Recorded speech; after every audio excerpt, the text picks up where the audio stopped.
জখম হয়ে গেছে। এখানে এখানে এই ঘটনা গতকালকে রাতে ছিল। রাতে আমরা দুই পক্ষকে বলেছি, দুই পক্ষকে অনুরোধ করেছি আপনারা যারা ভুক্তভোগী তারা থানায় অভিযোগ দেন, আমরা প্রয়োজনে এই ঘটনায় মামলা নিব। কিন্তু এখন পিলনাও এখান থেকে কেউ কোনো অভিযোগ দেয়নি। আবার পুনরায় যখন সংঘর্ষে লিপ্ত হয়, আমার এখানে পুলিশ আগে থেকে ছিল, আমরা সেটা প্রতিহত করতে যাই। আমরা পুলিশ আমি সহ আর হালকা আমাদের ঢিল লাগে। আমরা তাদেরকে অনেকবার চেষ্টা করেছি।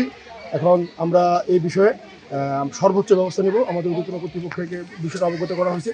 তাদের নির্দেশ অনুসারে আমরা সর্বোচ্চ ব্যবস্থা আমরা এখানে গ্রহণ করার জন্য আমরা সেই পরিকল্পনা গ্রহণ করতেছি। মূলত ভাই ঘটনাটা কি নিয়ে?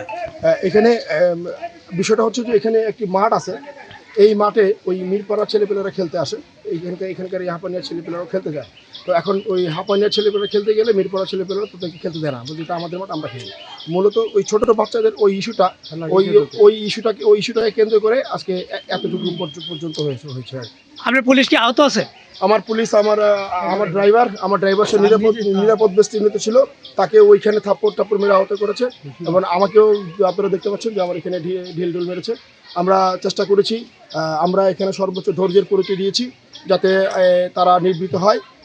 আমরা তাদেরকে নিবৃত্ত করতে পারলেও শান্ত পরিবেশ বিরাজ করতেছে। আমরা এই বিষয়ে শক্ত অবস্থানে আছি এবং আমরা শক্ত আইনগত ব্যবস্থা গ্রহণ করার জন্য। পুলিশ কি মোতায়েন থাকবে?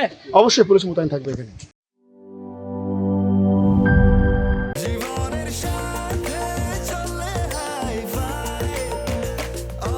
স্বাস্থ্যকর অল টাইম, সব সময় অল টাইম হেলদি লাইফ।